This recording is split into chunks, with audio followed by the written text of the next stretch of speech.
দাদা বলছিলাম পূজার চাঁদাটা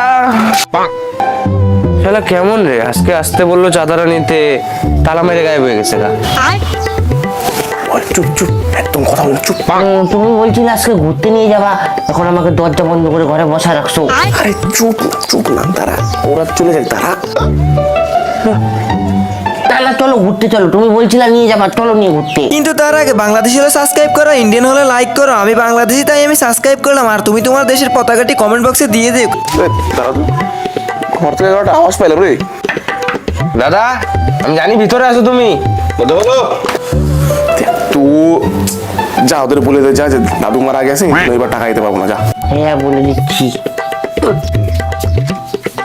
ও দাদা, ও দাদা, বললাম আমার বাবা মারা গেছে তো। এই না না না, কি না না, আসলে ওই আমার দাদু মারা গেছে তো, তাই এবার আর টাকা দিতে পারবো না আমরা। আর আসবো না এই বাড়িতে চাঁদা দিতে, দাদু মরে বাবা মরে। আপনি, তুই আমাকে